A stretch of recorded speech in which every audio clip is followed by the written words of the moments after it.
Lily didn't see them coming. 1 second she was juggling her messenger bag and a cardboard box of archival supplies, trying to fish her keys from her jacket pocket. The next, someone grabbed her from behind, arm around her waist like an iron bar, hand clamping over her mouth before she could draw breath to scream. The box flew from her hands. She heard the crack of expensive micro spatulas hitting pavement, the scatter of acid-free paper across wet concrete. Her bag, laptop inside, thesis notes, her entire academic life, slid into a puddle. No, she tried to scream anyway. The sound died against the leather glove pressed over her lips, came out as nothing, as less than nothing. Quiet. The voice in her ear was male, accented, cold as a blade. Be smart. Smart. The word was almost funny. Lily had 2 graduate degrees. She could read Latin and medieval Italian. She could restore manuscripts so delicate they'd crumble if you breathed wrong. But none of that had prepared her for this, for being lifted off her feet like she weighed nothing, for being dragged backward into darkness while the museum's security light became a distant, useless star. She kicked, hard, her sneaker connected with someone's shin. Porca putana! A different voice, younger, pissed off. She's fighting! Then make her stop. Something pressed over her nose and mouth. Cloth, sweet-smelling, chemical. Chloroform, her brain supplied helpfully like she was taking an exam. Used in kidnappings. Causes unconsciousness in approximately 2 minutes. Side effects include... The thought dissolved. The world tilted sideways. Lily's legs turned to water beneath her. Someone caught her. She felt herself being lifted, felt the night air against her face for 1 more second before everything went black. Her last conscious thought was absurdly practical. I left the conservation lab unlocked. Hello, my friend. Before we start, make sure to like and subscribe to the channel, like the video and share with loved ones, and tell me in the comments where you're watching from and what time it is there. That way, YouTube will keep showing you stories just like this one. Now, let's begin. That was the first thing that came back. Not sight, not sound, just pain. Her head throbbed like someone had used it as a drum. Her wrists burned. Her shoulder screamed where it was pressed against cold metal. Lily tried to move and realized she couldn't. Her arms were wrenched behind her back. Wrists bound so tight she could feel her pulse hammering against the restraints. Zip ties. The plastic bit into skin with every breath. A blindfold covered her eyes. Not cloth. Silk. Expensive silk that someone had tied tight enough to make her temples throb. Well, she thought through the haze of pain and terror, at least my kidnappers have good taste. That's something to tell the police, if I live long enough to meet police. The humor was reflexive, a defense mechanism her brain deployed when things got too real, like the time she'd accidentally spilled coffee on a 14th century manuscript and spent 30 seconds mentally writing her resignation letter before remembering she could just fix it. That's what she did. She fixed broken things. She was currently the broken thing, and the fix seemed significantly more complicated. She was moving. No, being moved. The floor beneath her vibrated with engine noise. A van. She'd been thrown into a van like cargo. Voices filtered through the panic. Male, Italian, speaking too fast for her college-level comprehension to follow, but she caught fragments. Quanto manca? 20 minutes. He's waiting at the estate. She better be the right one this time. Right one. The words made her stomach drop. They thought she was someone specific. Someone they'd been looking for. Okay. Think. She forced herself past the panic. You're Lily Summers. You make $23,000 a year restoring books. Your most valuable possession is a first-edition Peterson's Field Guide that you bought at a yard sale. You are objectively not worth kidnapping, which meant this was a mistake. Which meant when they figured it out, the van hit something, pothole, speed bump, and her head bounced against the floor. Stars exploded behind the blindfold. She bit her tongue, tasted copper and fear. Don't scream. Don't let them know you're awake. She counted heartbeats instead. Lost track around 300, started over. It was something to do that wasn't panicking. The van stopped. Lily's heart rate spiked. This was it. Whatever was going to happen was about to happen. The back doors opened. Cold air rushed in, carrying scents that didn't belong together. Pine trees and expensive cologne. Night air and money. "Get her," Boss said unmarked. "Don't damage her." "Oh, good," Lily thought hysterically. "I won't be damaged, just terrified and possibly murdered, but at least I'll be pretty." Hands grabbed her arms. She was hauled out of the van, her legs buckling the second her feet touched ground. Someone caught her, steadied her with an impersonal grip. "Walk!" She stumbled forward, guided by hands on her shoulders. Gravel, then smooth stone, then the acoustic shift of entering somewhere massive, high ceilings, hard surfaces that made every footstep echo. Marble under her sneakers now. They walked forever. Left turn, right turn, the click of expensive shoes on expensive floors. Expensive kidnappers, she catalogued mentally. Estate, marble, security-level coordination, either mafia or very committed book thieves, and honestly at this point I'd prefer book thieves. A door opened. She was pushed forward, gently, almost courteously, which was somehow more terrifying than violence, and pressed down into a chair. Leather, soft. The kind of furniture that cost more than her yearly salary. The zip ties snapped free. Blood rushed back into her hands with painful intensity. "Stay." Footsteps retreated. Door closed with a sound that felt final, irrevocable. Lily sat frozen, the blindfold damp with sweat against her eyes. Her heart hammered so hard she could feel it in her teeth. Okay. You've read enough thrillers to know how this works. Don't antagonize the kidnappers. Be cooperative but not weak. Try to humanize yourself so they don't— Another door opened, closer. Different footsteps, measured, controlled, heavy with authority. Someone entered the room and the air itself changed, became charged with something that made every instinct scream danger. "Remove it." The voice was male, low, Italian accent curling around English words. The kind of voice that expected obedience like it was a law of physics. Lily's hands shook as she reached up and pulled off the blindfold. Light stabbed her eyes. She blinked, vision swimming, colors and shapes slowly resolving into, oh no. The office was designed to intimidate and it was working spectacularly. Floor-to-ceiling windows overlooking city lights. Dark wood everywhere. Books lining shelves that reached toward impossibly high ceilings. A fireplace carved from black stone. Everything expensive, controlled, speaking of power that didn't need to announce itself. And behind the desk sat a man who looked like he'd stepped out of a Caravaggio painting, if Caravaggio had painted mafia bosses. He was young, early 30s, but there was nothing young about the way he commanded the space.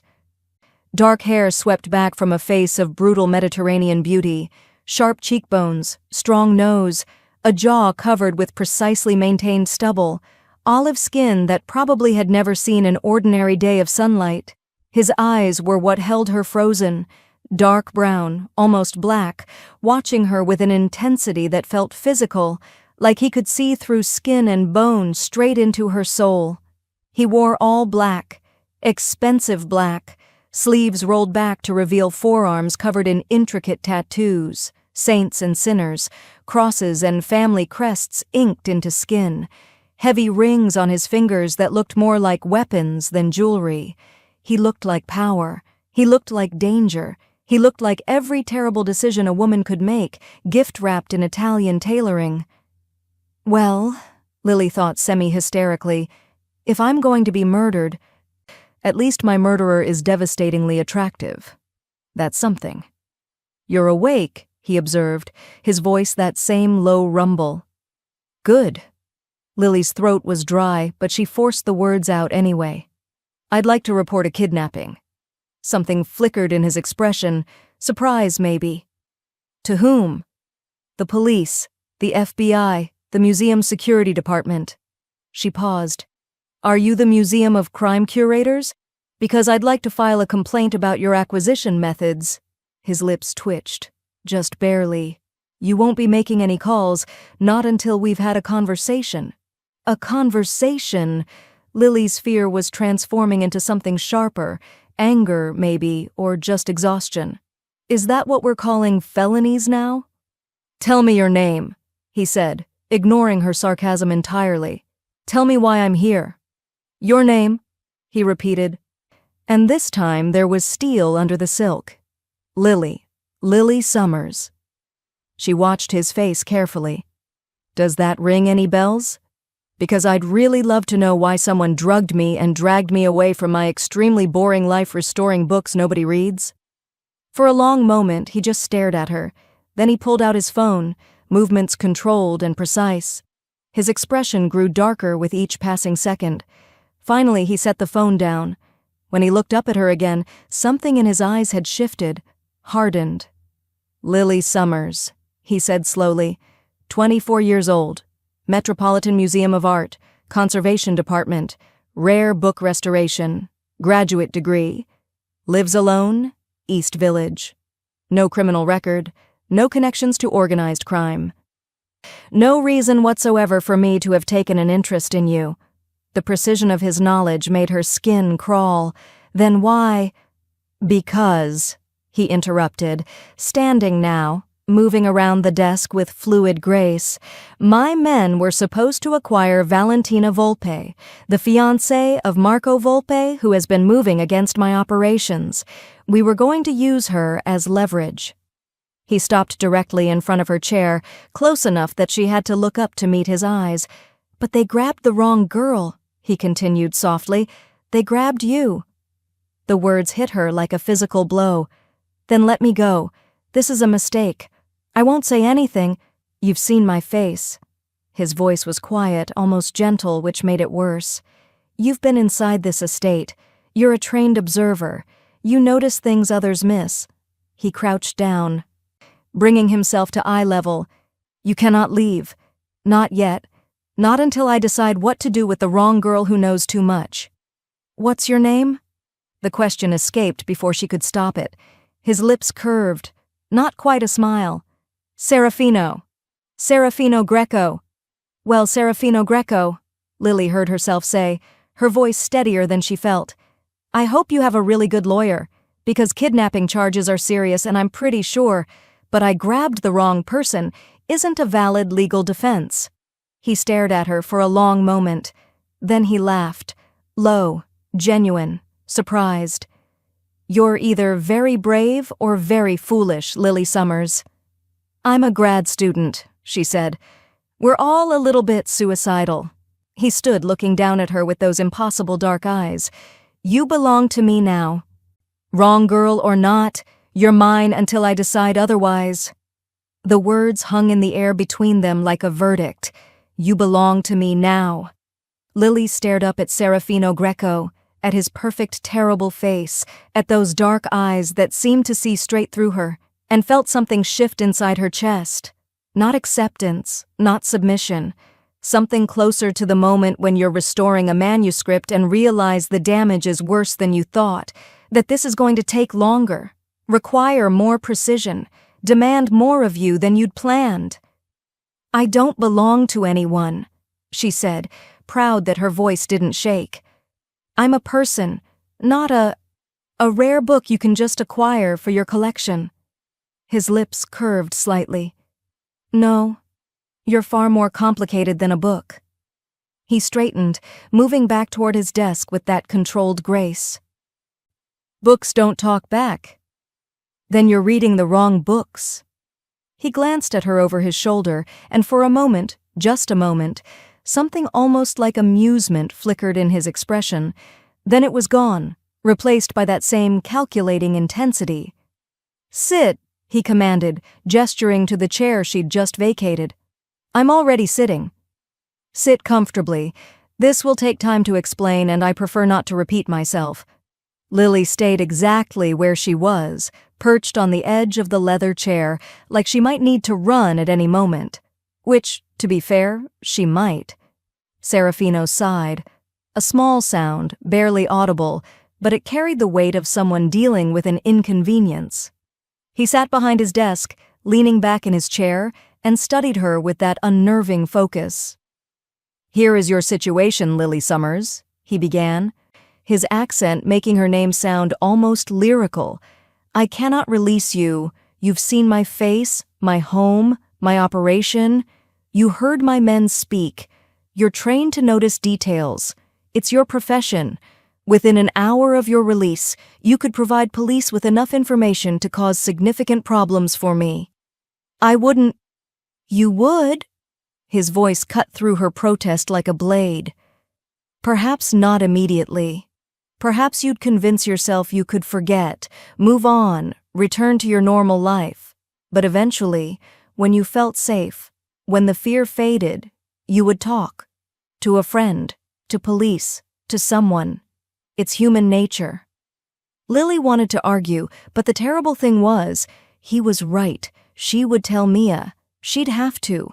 Mia would notice she was missing, would file a report, would ask questions. And Lily had never been good at lying to her best friend. "So what's the alternative?" she asked. "You keep me locked up forever? Because that seems logistically complicated." "The alternative," Serafino said, leaning forward, "is that you work for me." Lily blinked. "I'm sorry, work for you? Doing what exactly?" "I restore books. Somehow I don't think your organization has a lot of damaged manuscripts lying around that need archival attention." "You're going to pose as someone else," he said simply, "for 1 month, after which, assuming you've fulfilled your contract, you'll be free to return to your life." "Pose as—" Lily's brain struggled to process this. "You want me to pretend to be someone? Who?" "Valentina Volpe." The name meant nothing to her. "The woman your men were actually supposed to kidnap?" "Yes." Serafino pulled a photograph from his desk drawer and slid it across the polished surface toward her. "Marco Volpe's fiancée. Or rather, his former fiancée, as of this morning, when my men took you instead of her." Lily picked up the photo with shaking hands. The woman staring back at her was beautiful.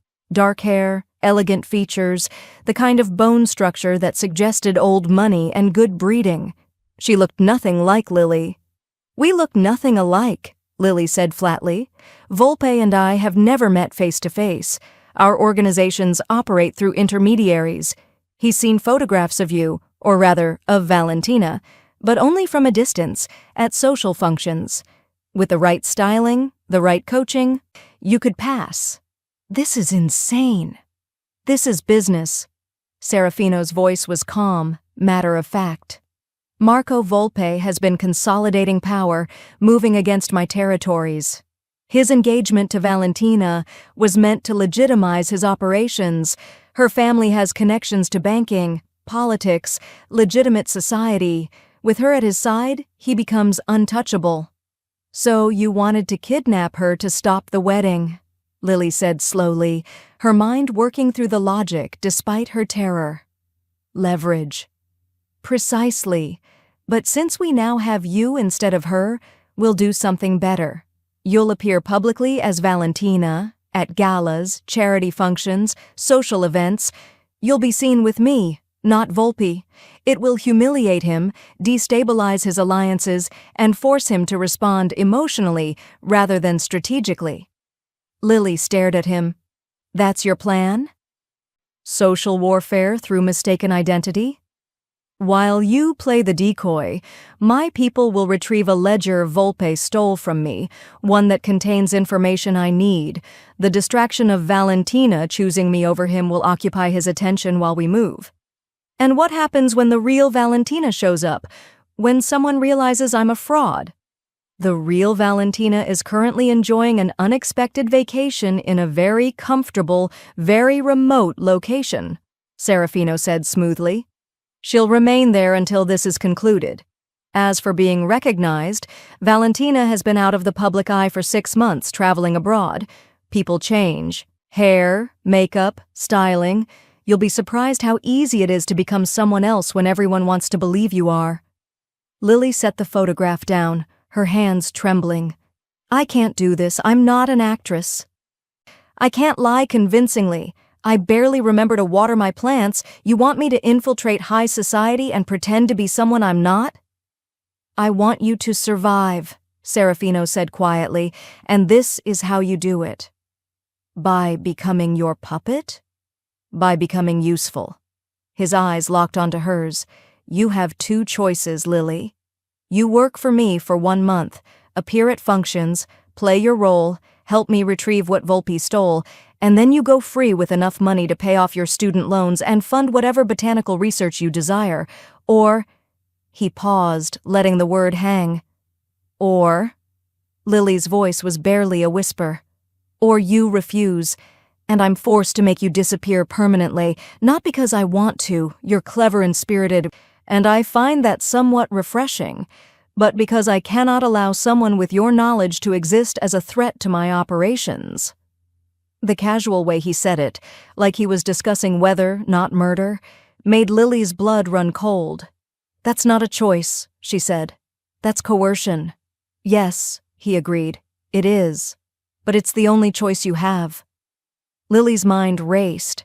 She thought about Mia, who'd be frantic by now, about her thesis, unfinished, about her plants, slowly dying on her fire escape, about the manuscript she'd been restoring, a 15th-century herbal with hand-painted illustrations that would probably be assigned to someone else now. "What about my life?" she asked. "My job, my friend. My everything?" "Your friend Mia will receive a message from your phone explaining that you've accepted an emergency consulting position at a private collection in Europe. Very prestigious. Very sudden. You'll text her occasionally to maintain the fiction. She'll never believe that. She'll want to believe it. People generally do." Serafino stood, moving around the desk again. "As for your job, the museum will be informed of the same. 1 month, Lily. 4 weeks. Then you return to your life, considerably wealthier and with an impressive addition to your resume." "And if I say no?" He stopped in front of her, close enough that she had to tilt her head back to maintain eye contact. "Then you're not as intelligent as I thought you were." Lily stared up at him, at this beautiful, dangerous man who held her entire life in his hands, and felt something harden inside her chest. Fear, yes, but also anger, and underneath it all, the same stubborn resilience that had gotten her through graduate school with no money and no support. "Fine," she said, 1 month, but I want it in writing, a contract, with specific terms." His eyebrows rose slightly. "You want to negotiate?" "I want protection. Legal documentation that I'm cooperating under duress, something that proves this wasn't voluntary when this goes wrong." For a long moment he just looked at her. Then slowly he smiled. A real smile this time, not the dangerous curve from before, but something that suggested genuine surprise.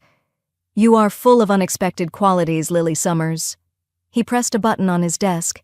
"Matteo will show you to your rooms." "We'll begin preparations tomorrow."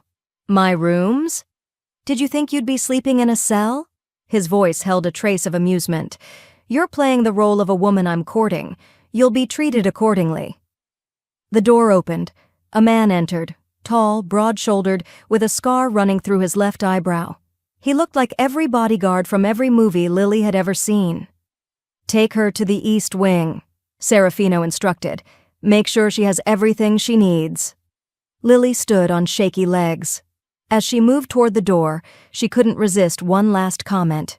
"You know, for a kidnapper, you have excellent interior design sense.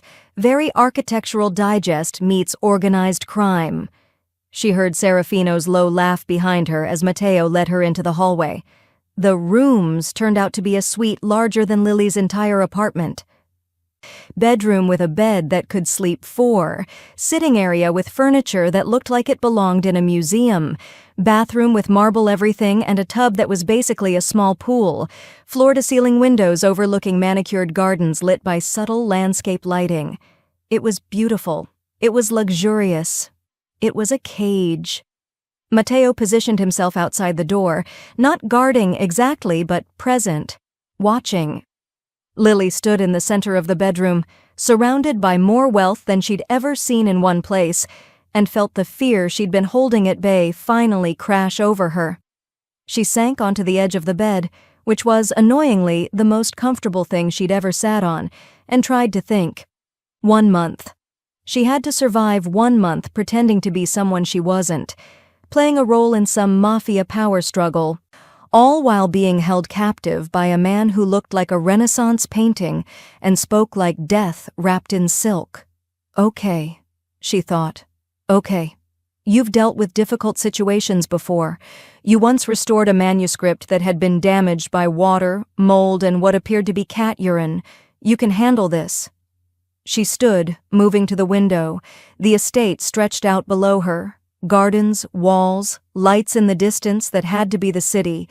Somewhere out there was her real life, her apartment, her friend, her future. She just had to survive long enough to get back to it, and maybe, just maybe, find a way to turn being the wrong girl into being the right person to bring Serafino Greco's entire operation crashing down, if she didn't get killed first. Lily woke to sunlight streaming through windows she didn't recognize. In a bed that felt like sleeping on a cloud, wearing clothes that weren't hers. For a blissful 3 seconds, she thought maybe it had all been a nightmare. Then she saw Matteo's shadow outside her door, and reality crashed back in with the subtlety of a wrecking ball. Right. Kidnapped. Mafia. Shadow fiancé. The usual Tuesday morning. She sat up, taking stock of her situation with the same methodical approach she used when assessing a damaged manuscript. First, identify all problems. Second, prioritize by severity. Third, develop a restoration plan. Problem 1. She was being held captive by an Italian crime boss who looked like he'd stepped out of a Caravaggio painting. Problem 2. She had to pretend to be someone else for a month or face permanent disappearance. Problem 3. The bed was so comfortable she'd actually slept well despite the existential terror, which felt like a moral failing. She threw off the covers, silk, because of course they were, and padded to the bathroom. Someone had left clothes for her. Expensive clothes, the kind with tags that probably had Italian names she couldn't pronounce. Well, she thought, examining a cashmere sweater that cost more than her monthly rent. If I'm going to be a captive, at least I'm a well-dressed one. Over the next 3 days, Lily fell into a routine. Not by choice. Routines were forced on her through the simple reality of captivity, but she adapted because that's what she did. You didn't become a book restorer without learning patience, observation, and the ability to work within extremely precise constraints. She studied the estate like it was a manuscript, memorized the layout during supervised walks through the gardens, counted the guards' shift changes, 6 a.m., 2 p.m., 10 p.m., like clockwork, noted which doors were locked, which windows had sensors, where the security cameras had blind spots. Matteo accompanied her everywhere, silent and watchful. She tried conversation a few times. So, Matteo, do you have a family? Silence. How long have you worked for Serafino? Silence. If you were a rare book, what kind would you be? I'm thinking maybe a medieval psalter. Very serious, lots of illuminated intimidation. He'd almost smiled at that one. Almost. Serafino himself was absent. According to the staff, a small army of people who appeared, cleaned, delivered meals, and vanished like very efficient ghosts. He was handling business, which Lily assumed meant doing crime things she was better off not knowing about. She spent her time in the estate's library, because of course there was a library, and of course it was spectacular. 3 stories of books, rolling ladders, first editions that made her fingers itch to touch them. Someone in Serafino's organization had taste. Probably Serafino himself, given how he'd looked at her when she'd mentioned his interior design sense. On the 4th morning, Lily woke up with a plan. It was a terrible plan. Possibly the worst plan she'd ever conceived. But captivity was making her restless, and she needed to do something or she'd lose her mind. She was going to attempt an escape. Not a real escape. She wasn't that delusional. The estate was a fortress. Matteo was basically a wall with legs, and she had no idea where she was in relation to the city, but a symbolic escape. A test. She needed to know exactly how much freedom she didn't have. Plus, if she was being honest, she wanted to see what Serafino would do. The opportunity came that afternoon during her supervised garden walk. Matteo's phone rang, the first time she'd ever heard it make a sound. He answered in rapid Italian, his attention diverted for exactly 15 seconds. Lily didn't run. Running would be stupid. Instead, she calmly walked toward the hedge maze at the garden's edge, a ridiculous, Gothic monstrosity that probably appeared in the estate's architectural magazine spreads, and slipped inside. She'd studied the maze from her bedroom window, had sketched it out on hotel stationery someone had left in her room. Right. Left. Straight. Right. The center had a fountain and, more importantly, a maintenance shed. Her plan was simple: get to the shed, climb onto its roof, use it to reach the top of the exterior wall. From there, well, she'd figure that out if she got there. She made it to the fountain in under 3 minutes. The shed was unlocked. First lucky break. Inside, she found exactly what she'd hoped for: garden supplies including rope and a trellis that could work as a makeshift ladder. Okay, she thought, her heart pounding. This is actually working. This is impressive. Lily spun around so fast she nearly dropped the trellis. Serafino stood in the shed's doorway, blocking the exit. He wore black again. Did the man own other colors? And his expression was somewhere between amused and annoyed. You made it farther than I expected, he continued, leaning against the doorframe with infuriating casualness. Matteo is quite upset with himself. I wasn't actually escaping, Lily said, which was technically true. I was just exploring. With rope and a ladder. I'm very thorough in my explorations. His lips twitched. You were going to climb the wall. The thought had crossed my mind.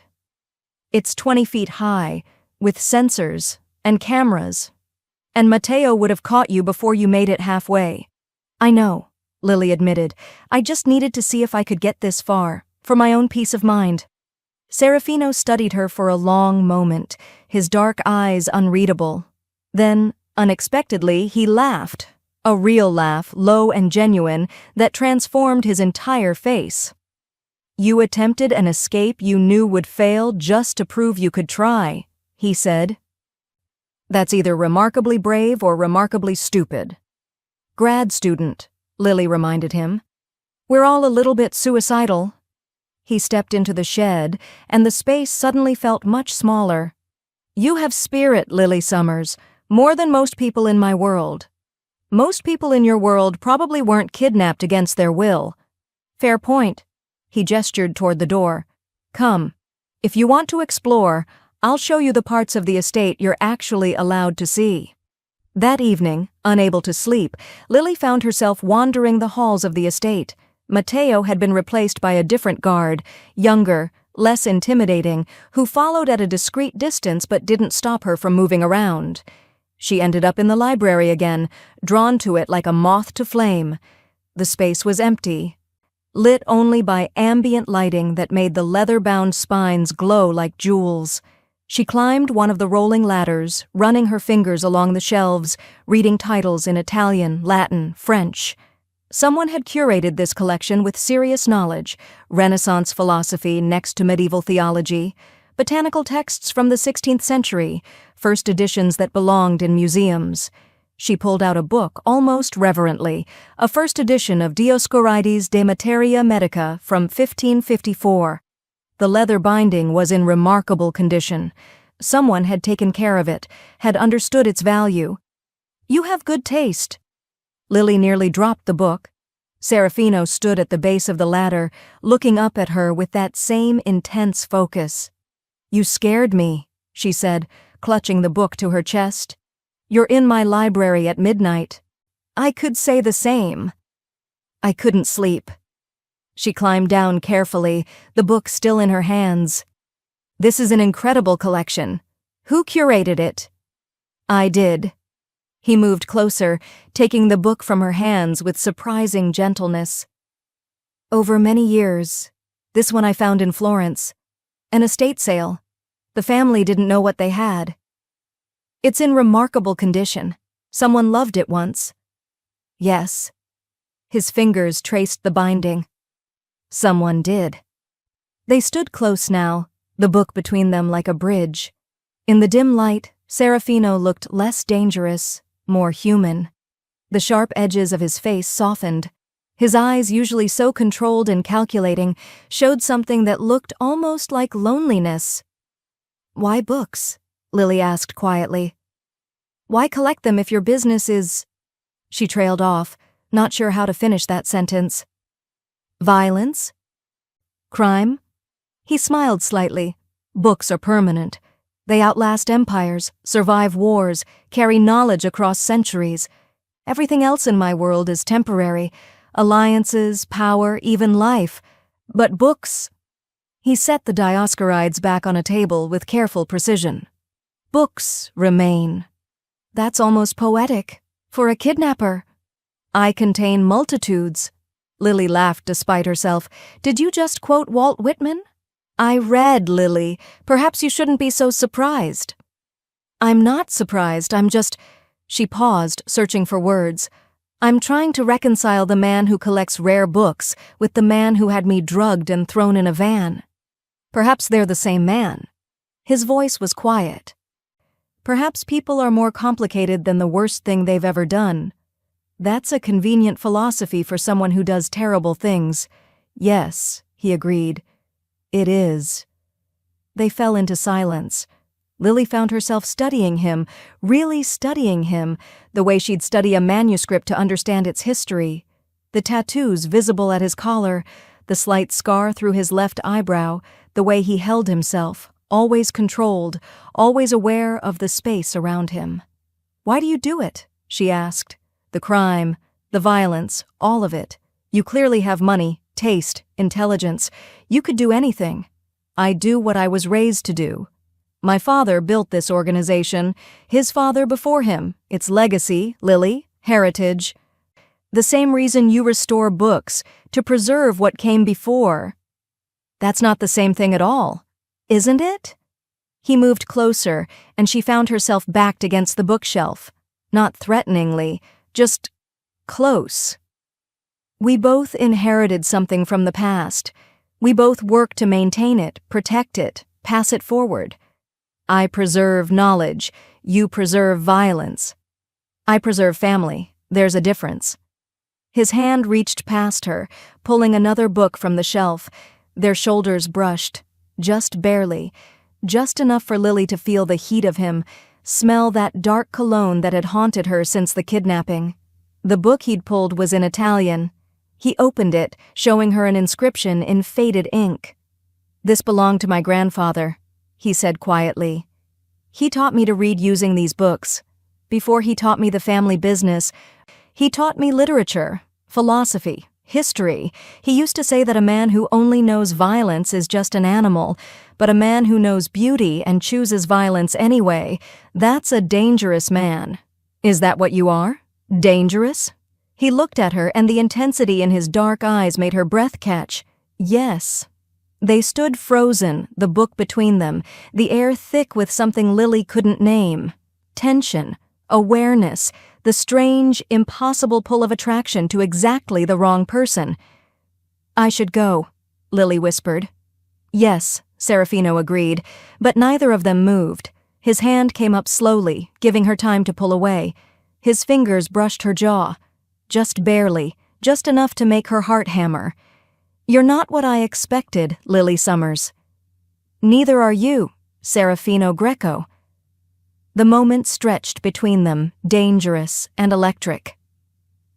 Then Serafino stepped back, breaking the spell.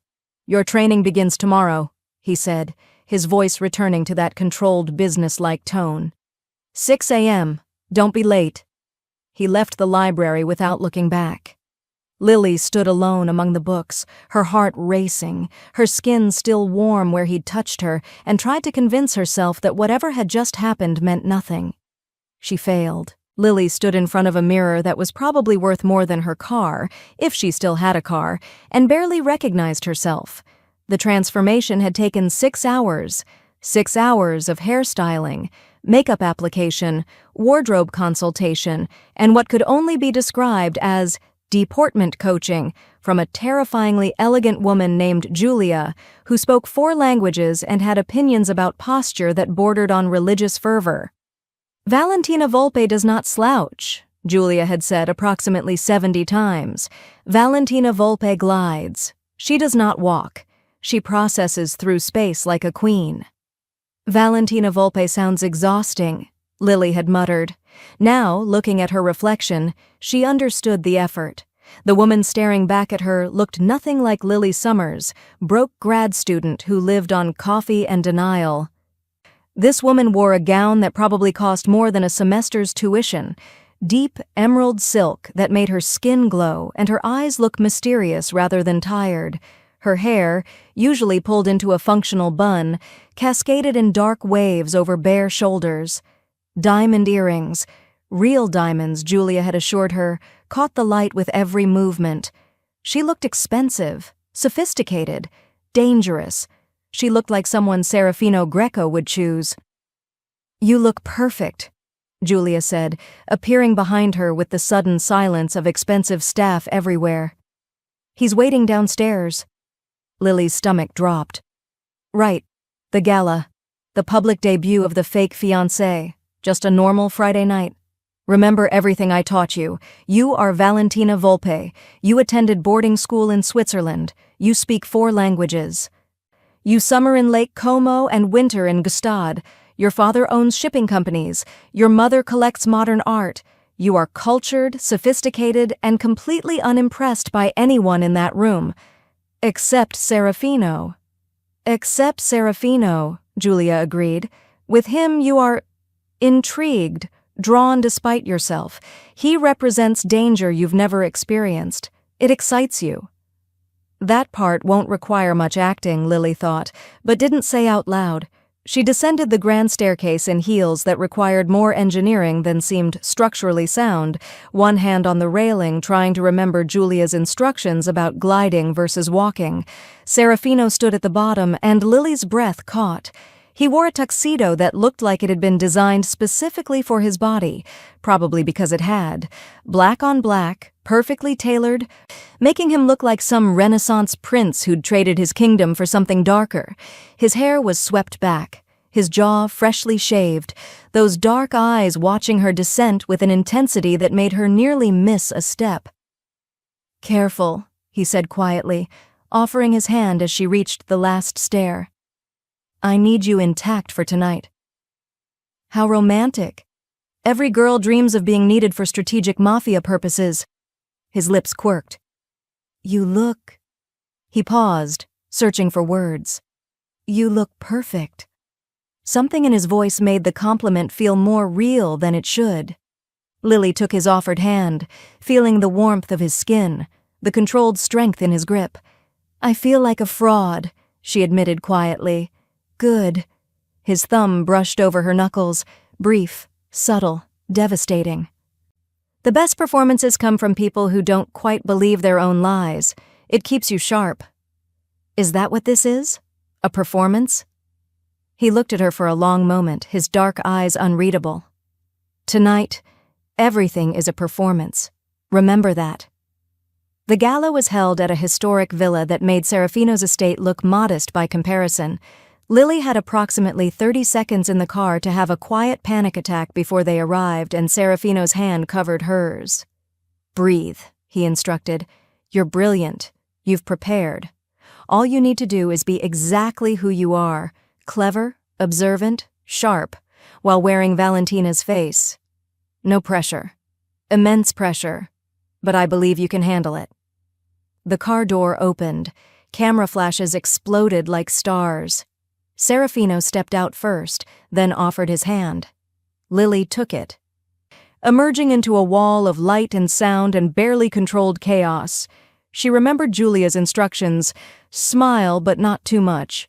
Look confident, but not arrogant. You are valuable, and you know it. Serafino's hand settled at the small of her back, possessive, protective, real enough that she could feel the heat through silk. They walked into the villa together, and Lily felt 100 eyes tracking their movement. "They're staring?" she murmured. "Of course they are," The question is why? Because they believe you're Valentina, or because they suspect you're not? That's not comforting. It wasn't meant to be. Inside, the villa was a masterpiece of Renaissance architecture and modern wealth.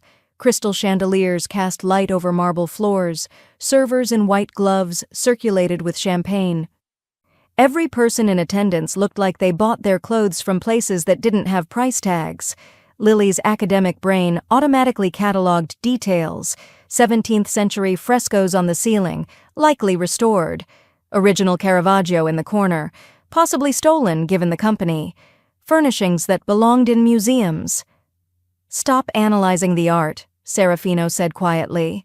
Valentina wouldn't care about provenance. Lily does, though. Tonight, Lily doesn't exist. They moved through the crowd together. Serafino introduced her with casual confidence. Valentina Volpe, my companion for the evening. Each time, Lily felt a small thrill of successful deception as people accepted the lie without question. She fielded questions about her family, her education, her interests, answering with the backstory Julia had drilled into her until she could recite it in her sleep. She laughed at appropriate moments, remained politely distant at others, and felt herself settling into the role like it was a costume she'd worn before. "You're a natural," Serafino murmured during a quiet moment. "I'm almost concerned." "Don't be, I'm internally screaming. Externally, you're flawless." His hand hadn't left her back. Every time they moved, he guided her with subtle pressure, protection and possession in equal measure. She should have hated it. Instead, she found it strangely grounding. Then she saw the man watching them from across the room. He was tall, broad-shouldered, with a face that might have been handsome if it wasn't currently twisted into something between suspicion and hostility. His gaze locked onto Lily with an intensity that made her skin prickle. "Who is that?" she asked quietly. Serafino's hand tightened on her back. "Lorenzo Sante, one of Volpe's lieutenants. And a problem. Should we leave?" "No, that would confirm his suspicions. We stay, we perform, and we convince him you're exactly who we claim you are." Lorenzo crossed the room with deliberate purpose, his eyes never leaving Lily's face. He stopped directly in front of them, close enough to violate social convention. "Valentina," he said, his voice heavy with skepticism and an accent that suggested Roman streets rather than Roman villas. "It's been so long, I almost didn't recognize you." Lily's heart hammered, but she kept her face calm. "You are Valentina. You are sophisticated. You are unimpressed." "Lorenzo," she said coolly, hoping that was his first name and not some kind of title. "How unexpected." "Unexpected?" His smile didn't reach his eyes. "We grew up together, Cara. Surely you remember. Summer in Capri 6 years ago. You, me, your cousin Alessia, we went sailing." Lily had no idea if this was true or a test. Her mind raced through possibilities. Deny it and risk exposure if it was real. Confirm it and risk exposure if it was a trap. She did what she always did when faced with insufficient information. She deflected. 6 years is a lifetime ago, Lorenzo. I'm surprised you remember such trivial details. I barely remember last summer, let alone— You had a birthmark. Lorenzo interrupted, stepping closer. Right shoulder, shaped like a star. Do you still have it, Valentina? Or did that change along with everything else about you? The threat was clear. He was calling her out, publicly. Lily felt panic rising, but before she could respond, Serafino moved. He didn't just step forward. He inserted himself between them with the kind of controlled violence that made Lorenzo instinctively step back. Serafino's hand came up, not touching Lorenzo but close enough to be a warning. "Careful," Serafino said, his voice soft and lethal. "You're addressing someone under my protection. I suggest you remember that before you continue this interrogation." "I'm simply reacquainting myself with an old friend," Lorenzo said, but his confidence had faltered. "You're testing my patience." Serafino's accent thickened with barely controlled fury. and suggesting that I don't know who I've chosen to accompany me tonight. That's insulting, Lorenzo, to both of us." The crowd around them had gone quiet. Everyone was watching now. Serafino turned to Lily, and the expression on his face made her breath catch. He looked at her like she was something precious, something worth defending, something his. "Dance with me," he said, not a request, a claim. He pulled her toward the dance floor before she could respond, his hand firm on hers, the other settling on her waist with possessive certainty. The orchestra was playing something slow and Italian. Puccini, maybe. Her brain supplied uselessly. "I don't know how to dance like this," Lily whispered urgently as he pulled her close. "Follow my lead." His voice was low, intimate. "And forgive me for what I'm about to do. What are you—" He kissed her. Not a gentle kiss, not a performance kiss. Something intense and desperate and real, his mouth claiming hers with a hunger that stole her breath. His hand slid up her back, tangling in her hair, holding her against him like she might disappear if he let go. Lily's mind went blank. Every thought, every fear, every careful defense she'd built dissolved under the heat of his mouth on hers. She kissed him back without thinking, without permission, her hands finding his shoulders, his neck, pulling him closer even though they were already pressed together. The dance floor, the gala, Lorenzo, the entire performance, all of it vanished. There was only this. His mouth, his hands, the overwhelming presence of him surrounding her like smoke. When he finally pulled back, his eyes were dark and dangerous and completely unguarded. "There," he said, loud enough for those nearby to hear. "Does that answer your questions, Lorenzo? Or shall I make my claim even more explicit?" Lily could barely hear over the roaring in her ears. Her lips felt swollen. Her heart was trying to escape her chest. She stared up at Serafino and saw something in his eyes that terrified her, because it wasn't just performance, it wasn't just strategy.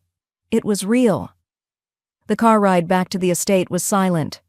Lily sat with her hands folded in her lap, trying to process what had happened. The kiss. The way he'd defended her. The possessiveness in his voice that had sounded less like acting and more like truth. "You did well tonight," Serafino said finally, his voice carefully neutral. "You kissed me. It was necessary. To convince Lorenzo." "Was it?" She turned to look at him in the darkness of the car. Or was it something else? He didn't answer.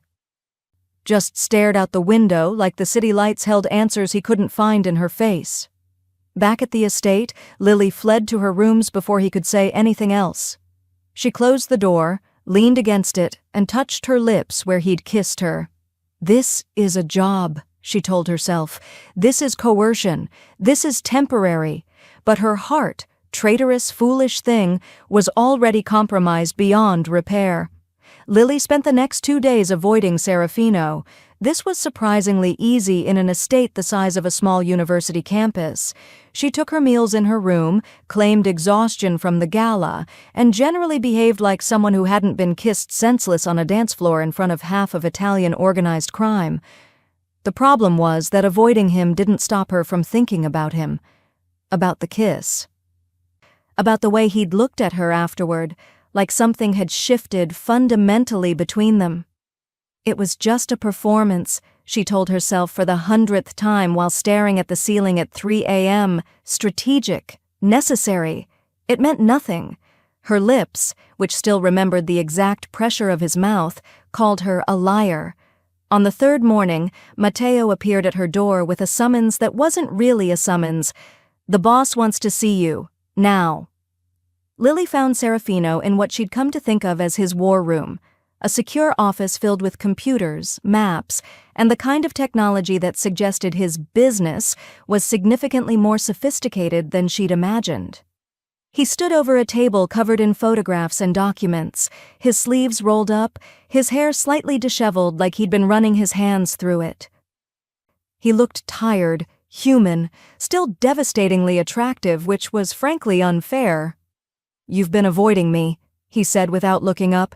I've been recovering from being paraded around as someone else and then kissed in front of 100 witnesses. It's been exhausting. The kiss was necessary. So you've said. Lily crossed her arms. Why am I here, Serafino? He finally looked at her, his dark eyes unreadable. Because we have a problem, and I believe you might be the only person who can solve it. He gestured to the photographs spread across the table. Lily approached cautiously, her curiosity overriding her determination to maintain emotional distance. The photos showed what looked like a vault door, but not just any vault. The locking mechanism was covered in symbols that made her academic brain sit up and take notice. What am I looking at? She asked. Volpe's safe house, specifically the vault where he keeps the ledger I need. Serafino pointed to the symbols. My people have tried everything. Standard combinations, electronic bypasses, brute force. Nothing works. The mechanism is coded somehow, but none of my specialists can decipher it. Lily leaned closer, studying the images. The symbols were definitely not random. They had structure, pattern, meaning. Her pulse quickened with the same excitement she felt when encountering a particularly interesting manuscript puzzle. These aren't modern security codes, she said slowly. These are alchemical symbols, Renaissance era, probably based on Paracelsian notation mixed with... She grabbed another photo, examined it more closely. Medieval botanical classification systems. Serafino stared at her. You can read this? Read it? I wrote my undergraduate thesis on exactly this kind of symbolic language. Alchemists used botanical codes to hide their formulas from the church. Each symbol represents a plant, which corresponds to a classical element, which maps to a number. She looked up at him, excitement overriding caution. This isn't a lock, it's a puzzle, a riddle written in a dead language that approximately 12 people in the world can still interpret. Can you solve it? Lily studied the photos again, her mind already working through the symbols. Hellebore for Saturn, corresponding to lead, numerical value 7. Deadly nightshade for Mars. Iron, numerical value 5. The pattern was emerging, beautiful and complex. Possibly, she said, but I'd need to see it in person. Photographs don't capture everything. There might be weathering, patina, context clues that would help confirm my translation. In person means you'd have to come on the mission. Yes. Serafino was silent for a long moment, his jaw tight. That's not acceptable, it's too dangerous. Then you're not getting into that vault. Lily met his eyes. Your people tried brute force and it didn't work. This requires precision, context, knowledge. It requires me. I can take better photos. You can solve it from here. And if I'm wrong? If I need to adjust my interpretation based on something I can only see in person? She leaned forward. You said you needed that ledger, that it's critical to stopping Volpe. Well, I'm your best chance, your only chance, of getting it. So either you trust my expertise, or you accept that you're going to fail. His eyes narrowed. You're enjoying this. I'm enjoying being useful for something other than being paraded around as a fake fiancé. Yes. She paused. And honestly, breaking into a safe house to solve a Renaissance alchemical puzzle is significantly more interesting than anything I had planned for this month. Despite the tension, Serafino's lips quirked. You have a strange definition of interesting. I'm a book restorer. We're all a little unhinged. He studied her for a long moment, and Lily could see the calculation behind his eyes, weighing risk against necessity, control against trust. If you come, he said finally, you follow my instructions exactly. No improvisation, no heroics. You solve the puzzle, we get the ledger, we leave. Understood? Understood. And Lily? His voice dropped lower. If something goes wrong, if there's danger, you run. You don't try to help. You don't try to be brave. You save yourself. That's an order. Something in his tone made her chest tighten. Why do you care? Because you're valuable, he said. But the way he looked at her suggested he meant something more than strategic value. They left at midnight. Lily wore all black, clothes that Julia had provided with the grim efficiency of someone used to outfitting people for crimes. Serafino drove, with 2 other men following in a second vehicle. The safe house was in the hills outside the city, a modern fortress disguised as a luxury villa. Volpe uses it for storage, Serafino explained as they approached. Documents, valuables, things he wants kept separate from his main operations. Security is minimal because he believes the vault is impenetrable. Until tonight, Lily said. Until tonight, he agreed. They parked a quarter-mile away and approached on foot. The property was dark, quiet. Serafino moved with the kind of fluid silence that suggested he'd done this 1,000 times. Lily tried to match his movements, feeling clumsy and too loud despite her best efforts. They bypassed the main entrance, entering through what Serafino called a security weakness, but looked like a standard window to Lily. Inside, the villa was sterile, impersonal, a storage facility pretending to be a home. Serafino led her through darkened hallways, his hand occasionally touching her back to guide her. They encountered no guards, no alarms. It felt too easy. "Where is everyone?" Lily whispered.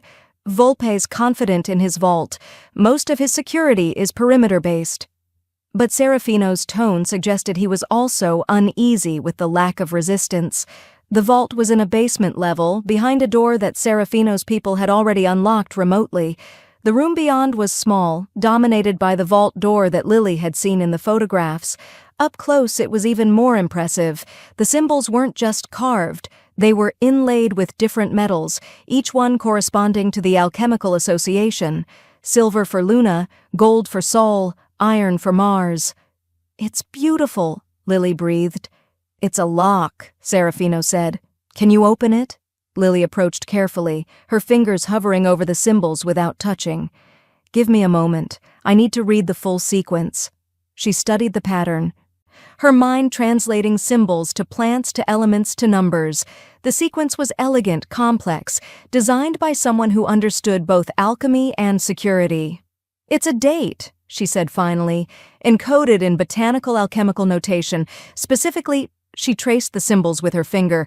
October 31st, 1538, the date Paracelsus died. "You're certain?" 90%.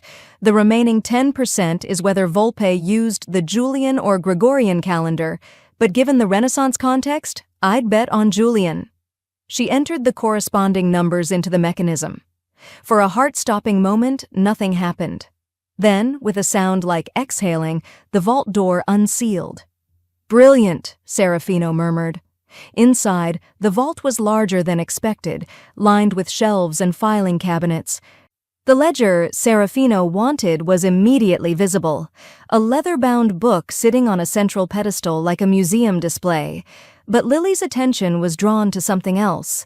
A folder, sitting slightly apart from the others, with botanical illustrations on the cover, Renaissance-style drawings of deadly nightshade and hemlock, plants associated with death and poison.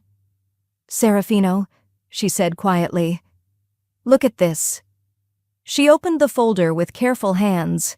Inside were documents, plans, schedules, photographs. She couldn't read all the Italian, but she understood enough. Understood the blueprints of Serafino's estate. Understood the timetables that corresponded to tonight's date. Understood the notations about eliminating the problem permanently. "It's a trap," she said, her voice barely a whisper. "This whole thing. He knew you'd come for the ledger. He's been waiting." Serafino was beside her instantly, reading over her shoulder. His expression darkened with each page. "How long do we have?" he asked. "I don't know, but these plans, they're not just about tonight. They're about destroying everything. Your organization, your estate, you." Lily looked at the documents in her hands. Evidence of a plot that went far beyond a simple rivalry, evidence that could be used to stop Volpe or to expose Serafino, evidence that represented her freedom if she wanted it. She could take this to the authorities, could use it as leverage to escape, could finally get back to her real life. Instead, she handed it to Serafino. "We need to go," she said. "Now. And you need to see all of this." He stared at her, and in his dark eyes she saw surprise, understanding, and something that looked almost like wonder. "You could have used this to escape," he said quietly. "I could have." She met his gaze. "But you were right. We're partners now, whether I like it or not." Something shifted in his expression, softened and intensified simultaneously. He took the documents, but his other hand came up to cup her face, thumb brushing her cheek with devastating gentleness.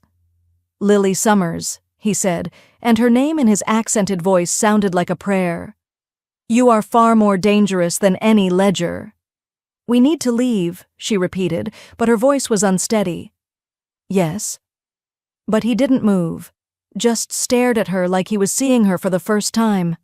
"You belong to me now," he said, "not because I took you, but because you chose to stay." Before Lily could respond, before she could process what that meant, alarms began to blare throughout the building. The trap had been sprung, and they were standing right in the center of it. The alarms were deafening. Serafino's hand closed around Lily's wrist, pulling her away from the vault with controlled urgency. "Move, now." They ran. Not the elegant, choreographed running from movies, desperate, stumbling, running through corridors that suddenly seemed like a maze. Behind them, Lily could hear voices shouting in Italian, the sound of boots on marble, doors slamming open. "I thought you said minimal security," she gasped. "I was wrong." Serafino's voice was tight with fury. At himself, at the situation, she couldn't tell. The vault was the trap. Opening it triggered everything. They burst through a side door into the night air. The two men who'd accompanied them materialized from the shadows, weapons drawn, faces grim. Rapid Italian passed between them, too fast for Lily to follow. But the tone was clear. "We need to leave immediately." They made it to the vehicles as lights flooded the safe house behind them. Serafino pushed Lily into the car, his body shielding hers, then threw himself into the driver's seat. The engine roared to life. "Keep your head down," he commanded. Lily ducked as they accelerated down the private road, gravel spraying. She heard sounds that might have been gunfire, might have been something else, didn't want to know which. Her heart hammered against her ribs. The folder of documents was pressed against her chest where she'd instinctively grabbed it. They didn't stop driving until they were back in the city, lost in the maze of late-night traffic. Only then did Serafino's grip on the steering wheel loosen slightly. "Are you hurt?" he asked, his eyes never leaving the road. "No." "Are you?" "No." The single word carried the weight of everything unsaid. "But we could have been. You could have been." Back at the estate, Serafino disappeared into his office with the ledger and documents, leaving Lily with Matteo and instructions to stay in her rooms until further notice. She lasted approximately 40 minutes before the adrenaline crash hit, followed by the inevitable question, "What the hell am I doing?" She'd just broken into a Mafia safe house, had solved a Renaissance alchemical puzzle, had discovered assassination plots, had chosen, actively, consciously, to side with a criminal instead of using evidence to escape. "You're losing your mind," she told herself. "Stockholm Syndrome, that's what this is. You're identifying with your captor because your brain is trying to survive, but it didn't feel like survival. It felt like choice." She was still wrestling with that thought when her door opened without knocking. Serafino entered, his expression dark and closed off, every trace of the softness from the vault gone. "We need to talk," he said. "You could try knocking." "This is my house, I don't knock." He closed the door behind him. "What happened tonight was unacceptable." Lily stood, defensive. "I solved your puzzle. I got you into the vault. I found evidence that Volpe was planning to kill you. You're welcome, by the way. You put yourself in danger." His voice was cold, controlled, the voice of the man who'd first interrogated her, not the man who'd touched her face in the vault. "That was not part of our agreement. Our agreement was that I'd help you get the ledger, which I did. By being present at an active crime scene. By nearly getting caught. By—" He stopped, jaw tight. by making me responsible for your safety in a situation where I couldn't guarantee it. I made that choice, not you. You made a foolish choice." He moved closer, and now she could see the fury beneath his control. "You're an asset, Lily, a valuable one. But you're not trained for field work, you're not prepared for violence, and tonight you could have been killed because I allowed sentiment to override strategy."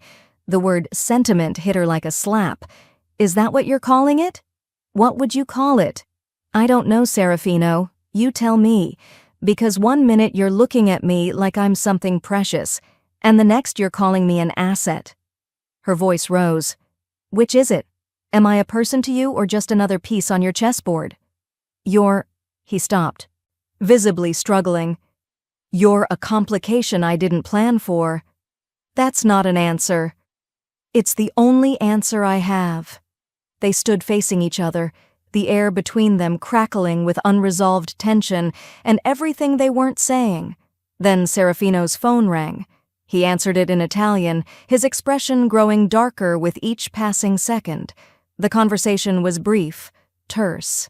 When he ended the call, he looked at Lily with something that might have been regret. "There's a problem," he said quietly. "Another one?" "Your friend Mia filed a missing person report 3 days ago. The FBI has taken an interest." Lily's stomach dropped. "What?" "An Agent Reyes approached her yesterday, asking questions about your disappearance, about your work at the museum, about whether you had any connections to—" He paused. "To people like me." "Mia doesn't know anything about you. She knows you disappeared. She knows your cover story about the European consulting position doesn't make sense." Serafino's voice was flat, emotionless. "The FBI is building a case. They believe you're either a victim or a witness. Either way, you're now a federal interest." Lily sank onto the edge of the bed, her mind reeling. Mia.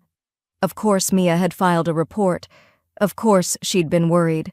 Lily had been so focused on surviving her own situation that she hadn't fully considered what her disappearance meant for the people who cared about her.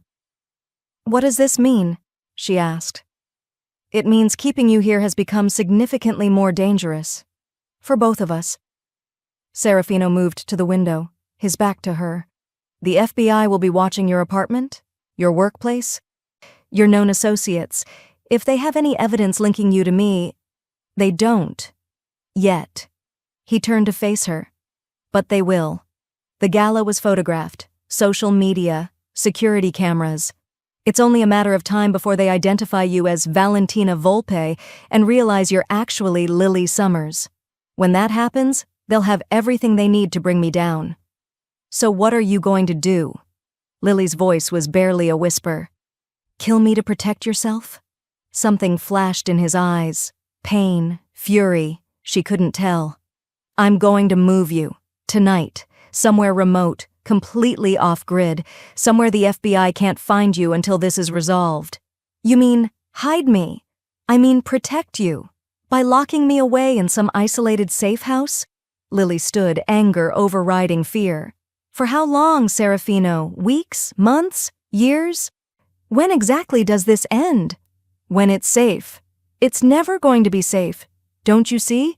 This is your life. Danger, violence, running from consequences. But it's not mine.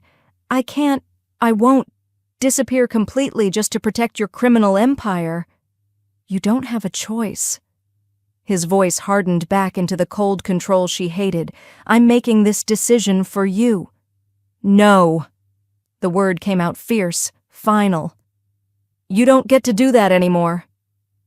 Lily crossed the room until she was standing directly in front of him, close enough to see the war happening behind his dark eyes. "Here's what's going to happen," she said, her voice steady despite her racing heart.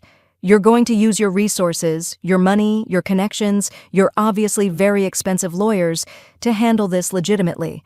Make the FBI investigation go away through legal channels. Clear my name.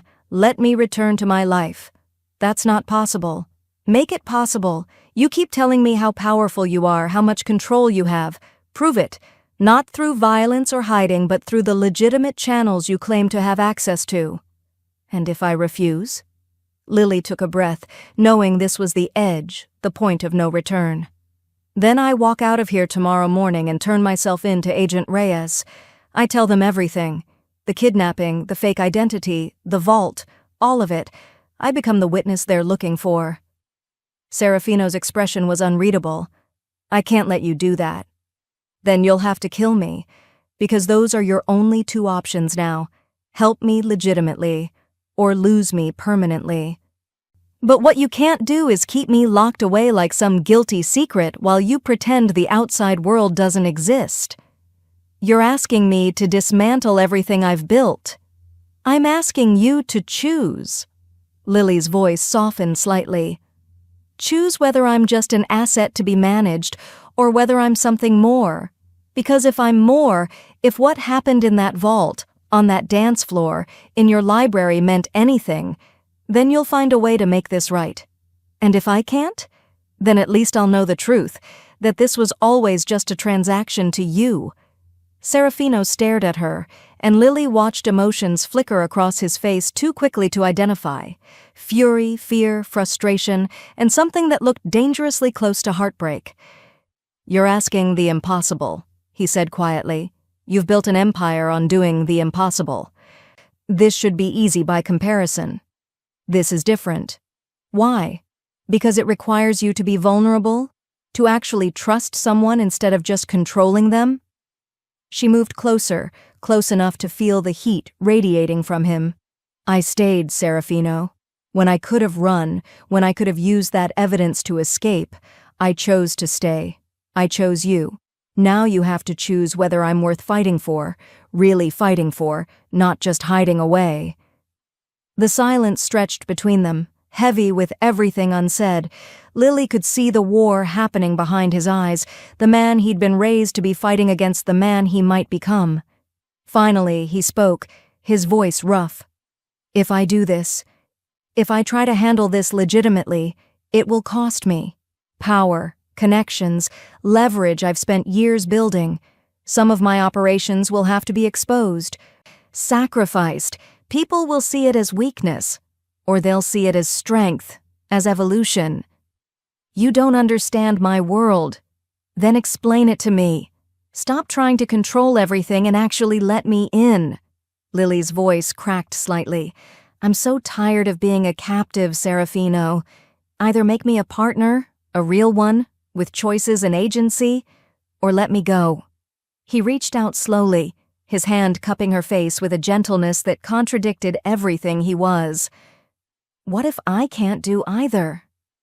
Then we're both trapped. And eventually, one of us will break. His thumb brushed her cheek. You're going to destroy me, Lily Summers. Or save you, depending on your perspective. He laughed, a broken sound, painful and real. How did I end up here? Being lectured about morality by the woman I kidnapped? You grabbed the wrong girl, remember? This is what you get for poor target identification. Despite everything, his lips curved into something almost like a smile. The wrong girl, he repeated softly. Except you're not, are you? You're exactly right. That's the problem. So what are you going to do? Serafino was silent for a long moment, his forehead resting against hers, his breath warm on her skin. I'm going to call my lawyer, he said finally, and pray that you're worth the empire I'm about to sacrifice. The lawyer arrived at dawn. His name was Antonio Marchesi, and he looked exactly like what Lily imagined a mafia lawyer would look like. Impeccably tailored suit, silver hair, eyes that had seen every possible variation of human depravity and remained unimpressed by all of it. He spent 3 hours in Serafino's office, speaking in rapid Italian that occasionally rose in volume to suggest disagreement. Lily waited in the library, pretending to read a first edition she was too anxious to actually focus on. When Serafino finally emerged, he looked exhausted. Not physically tired, something deeper, like he'd spent the night wrestling with parts of himself he usually kept buried. Marchesi says it's possible, he said without preamble. Difficult, expensive, and requiring significant concessions on my part, But possible. Lily set down the book. What kind of concessions? The kind where I sacrifice pieces of my organization to protect you. Operations I've built over years. Leverage I've cultivated. People who will see this as weakness and move against me. He moved to the window, his back to her. The kind where I fundamentally change what I am. Or become what you could be. You make it sound noble. It's not. It's survival. He turned to face her. But there's a complication. The FBI wants to interview you. Agent Reyes has been pushing Mia for information, and she's starting to crack under pressure. We need to control the narrative before it controls us. Lily's stomach tightened. What does that mean? It means you need to surface. Carefully, strategically, make contact, prove you're alive and well, give them just enough to satisfy their concerns without revealing anything that could be used against me, against us. You want me to meet with the FBI? I want you to handle the FBI the way you handled that vault, with precision and intelligence. His dark eyes held hers. Marchese has outlined what you can and can't say legally. But ultimately, you'll be in a room with a federal agent who wants to use you to destroy me. I need to know you can handle that. You're asking if you can trust me. I'm asking if you can protect yourself while protecting us both. Lily stood, moving closer to him. What happened to I make decisions for you? To controlling everything? That was before you gave me an ultimatum that forced me to acknowledge you're not someone I can control. A ghost of a smile crossed his lips. You wanted to be a partner. This is what partnership looks like. Trust, risk, the terrifying possibility that you'll make choices I can't predict. And if I make the wrong choice, then we both pay the price. The weight of that settled over her. This wasn't just about her freedom anymore. It was about his entire organization, his future, possibly his life. When? She asked. Today. Marchese has arranged for you to retrieve research notes from your university lab. Agent Reyes will be there. He's been watching the location, waiting for you to surface. Serafino's jaw tightened. You'll have 2 hours. If you're not back by then, I'm coming for you. With guns blazing? If necessary. That would somewhat defeat the purpose of handling this legitimately. Lily. His voice was serious now, all trace of humor gone.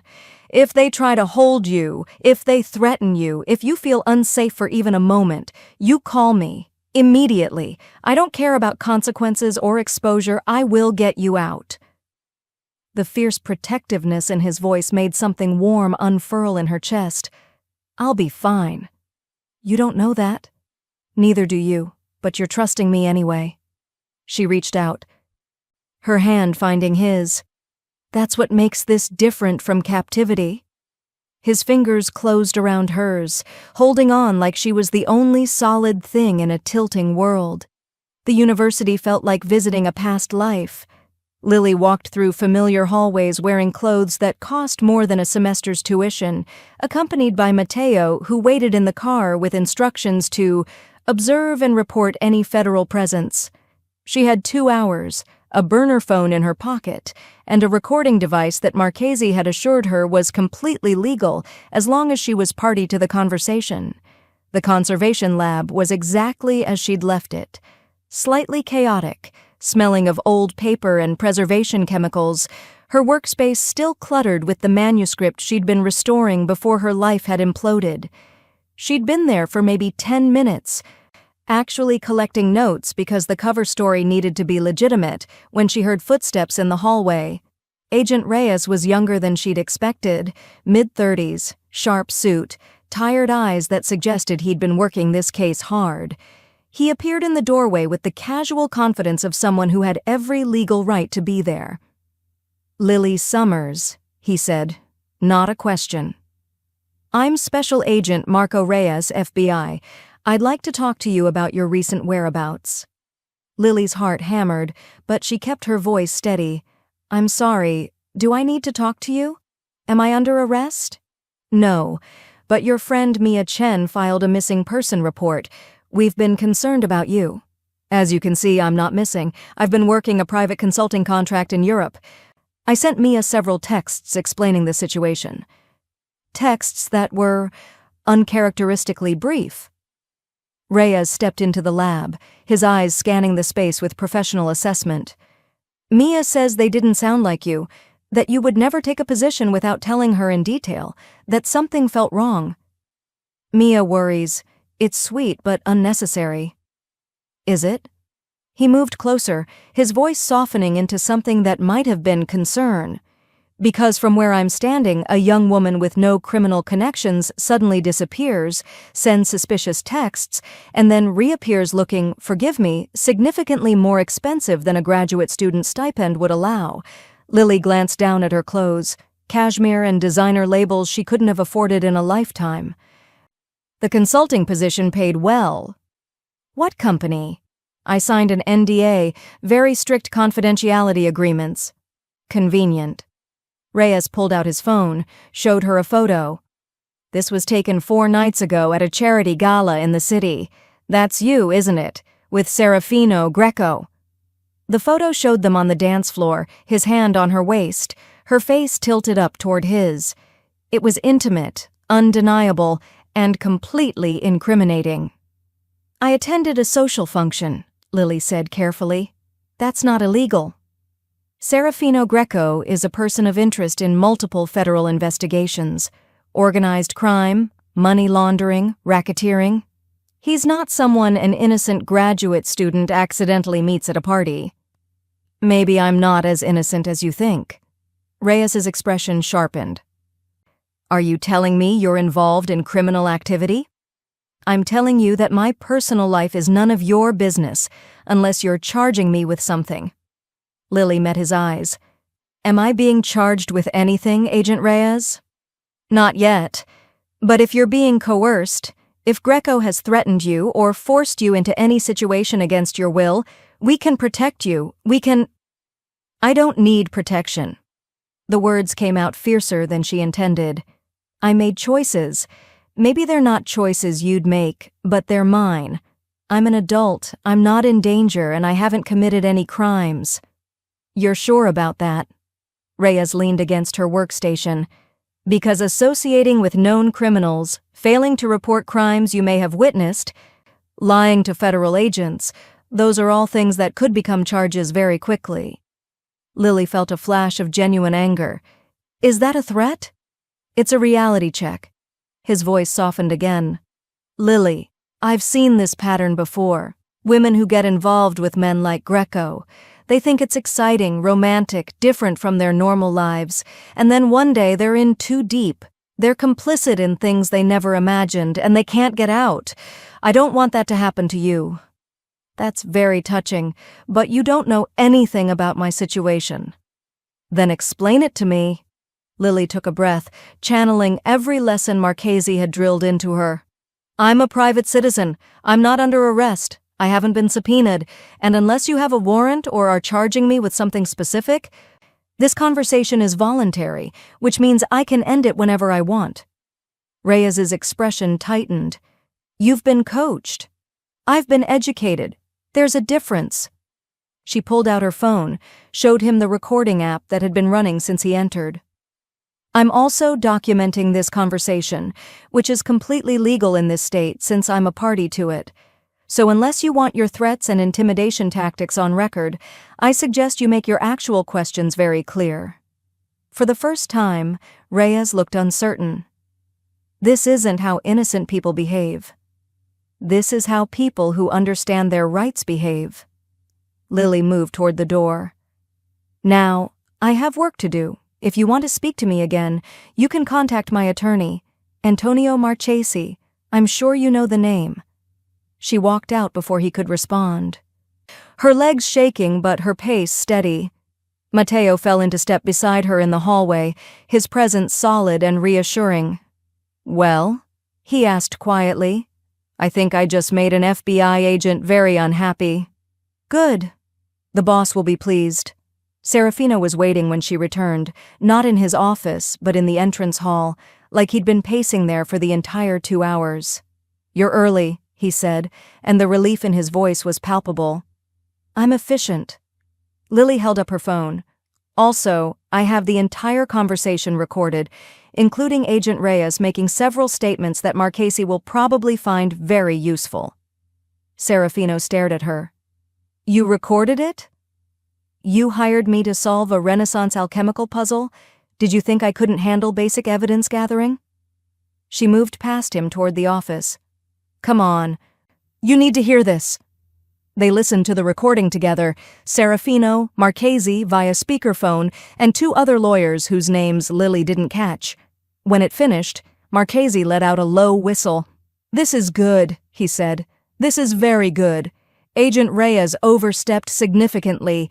The implied threats without formal charges, the attempt at coercion, the lack of proper Miranda warnings despite clearly treating her as a suspect. We can use this. How? Serafino asked. We file a formal complaint about the investigation's conduct. We demonstrate that Miss Summers is being harassed, not protected. We force the FBI to either produce actual evidence of criminal activity or back off, and based on this recording, they don't have evidence. They have suspicions and bad photographs. What about the gala? Lily asked. The photos of us together? You attended a public event. That's not a crime. Yes, Mr. Greco is a person of interest in various investigations, but being seen with him isn't proof of criminal involvement. Marchese's voice was confident now, energized. They're fishing, Miss Summers, and you just forced them to reveal they have nothing solid. Serafino was silent, staring at the phone like it contained miracles instead of recordings. This changes things, Marchese continued. With this evidence of overreach, I can approach the investigation with leverage, negotiate a resolution, but it will require Mr. Greco to make certain adjustments to his operations, to demonstrate good faith. What kind of adjustments? Serafino's voice was flat. The kind we discussed, legitimate businesses coming to the forefront. Certain activities ceasing permanently, financial transparency in specific areas. You'll maintain your empire, but it will be a different empire. Cleaner, legal. Serafino looked at Lily, and she saw the war still happening behind his eyes. Everything he'd built, everything he'd become, being asked to fundamentally change. Do it, he said finally. Mr. Greco, I need to be clear about what this means. I said do it, Antonio. Serafino's voice was firm. Whatever it takes, whatever I have to sacrifice, arrange it. After the lawyers disconnected, they sat in silence. Lily watched Serafino process what he'd just agreed to, the dismantling of parts of his organization, the exposure of others, the fundamental shift in power dynamics that would ripple through his world. You're quiet, she said finally. I'm realizing that you just did in 2 hours what I couldn't do in 15 years. He looked at her, and his expression was unguarded in a way she'd never seen. You fought a battle without firing a single shot. You protected both of us using nothing but intelligence and courage. And a recording app. And a recording app, he agreed, almost smiling. You're extraordinary, Lily Summers. Do you know that? I'm just a grad student who got kidnapped. No. He stood, moving to where she sat, kneeling down so they were eye level. You're the woman who forced me to choose between the empire I inherited and the future I never knew I wanted. And I'm choosing you. Whatever it costs, however it changes me, I'm choosing you. His hands cupped her face, and Lily saw in his dark eyes everything he was too proud or too scared to say: fear, hope, devotion, terror at his own vulnerability. You're going to regret this, she whispered. Probably. His thumb brushed her lower lip. But regret is better than losing you. When he kissed her, it was different from the dance floor. Slower, deeper, a promise instead of a performance. Lily kissed him back, her hands finding his shoulders, pulling him closer, and felt the terrifying, exhilarating sensation of falling with no idea where she'd land. They were partners now, truly, completely, dangerously partners, and there was no going back. Chapter 8. The Price of Freedom. The waterfront at midnight was exactly the kind of place where bad things happened in movies. Lily stood next to Serafino's car, the cold wind off the water cutting through her jacket, and tried not to think about all the ways this could go catastrophically wrong. "You don't have to be here," Serafino said for the third time in the past hour. "Matteo can deliver the ledger. You can wait at the estate where it's safe." "We've been over this." Lily pulled her jacket tighter.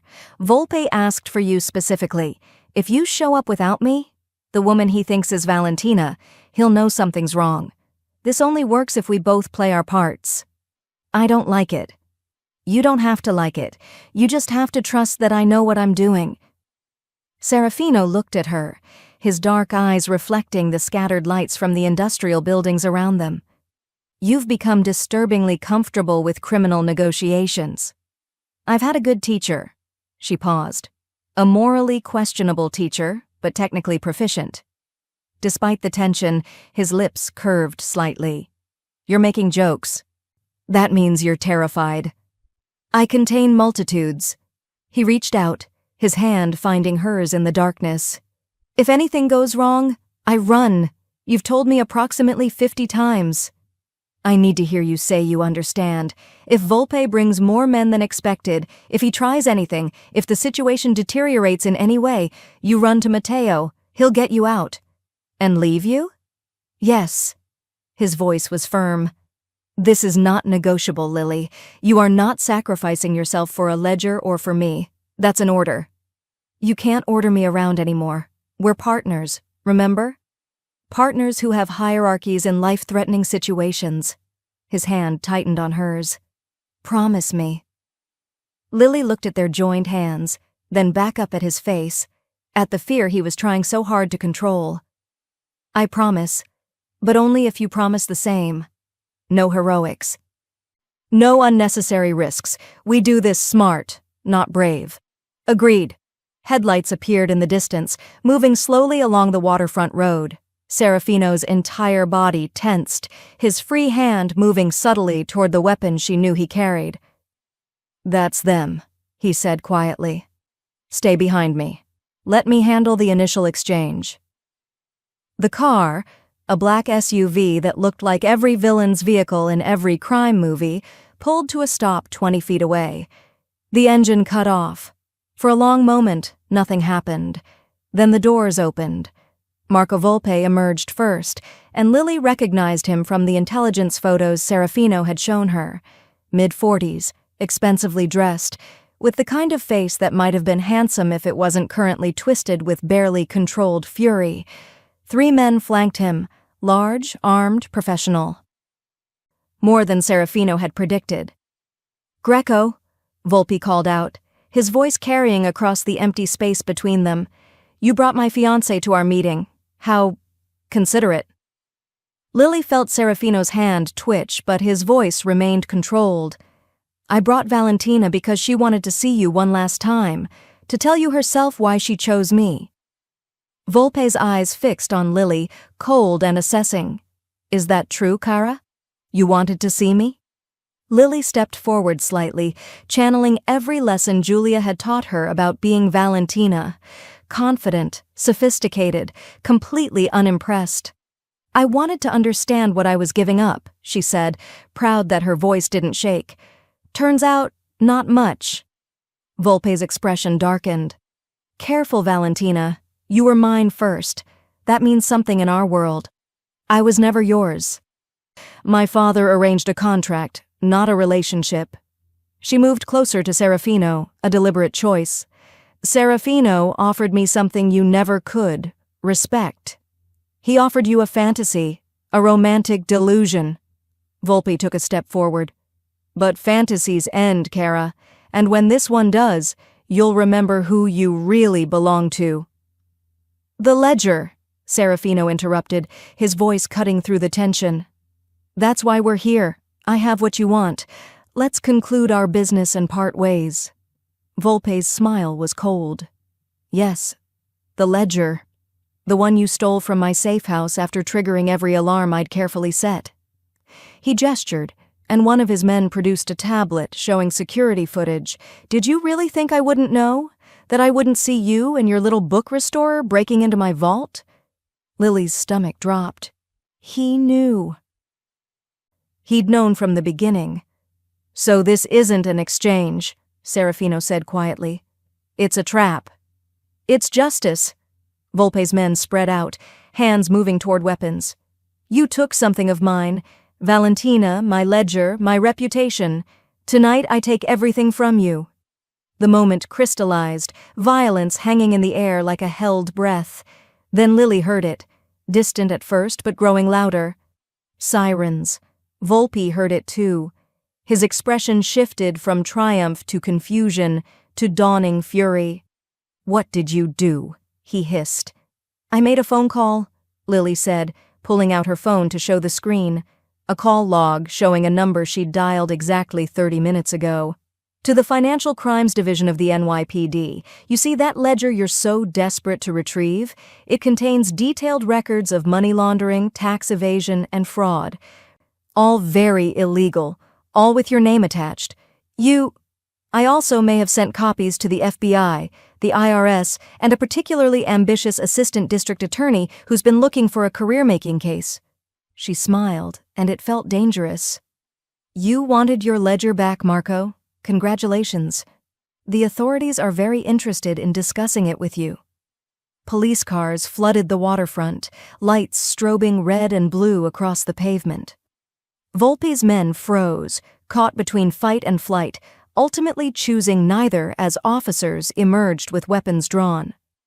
Marco Volpe, a voice called through a megaphone. You're under arrest. Put your hands where we can see them. Volpe stared at Lily with pure hatred. You think this changes anything? You think legal charges stop men like me? No, Lily said. But they slow you down long enough for the rest to catch up.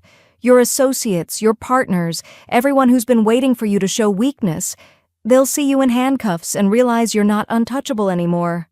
Serafino's hand found her back, steady and grounding. Officers moved in, and Volpe's men surrendered without resistance. Volpe himself was last, allowing the handcuffs with the kind of cold dignity that suggested he was already planning his next move. As they led him away, he looked back at Lily. You're not Valentina, he said quietly. I don't know who you are, but you're not her.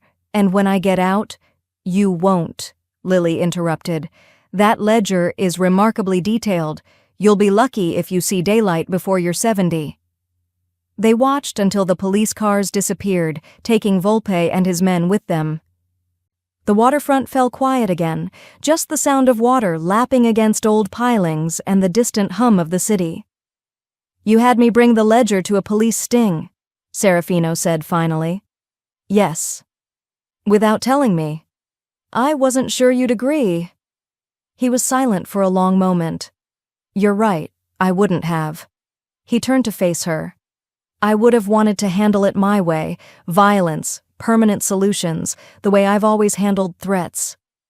And now I'm watching a man I've considered my enemy for years being arrested by legitimate authorities, facing legitimate consequences, while I stand here completely untouched by the fallout.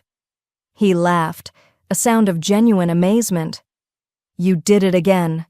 You fought my battle with a mind instead of a gun.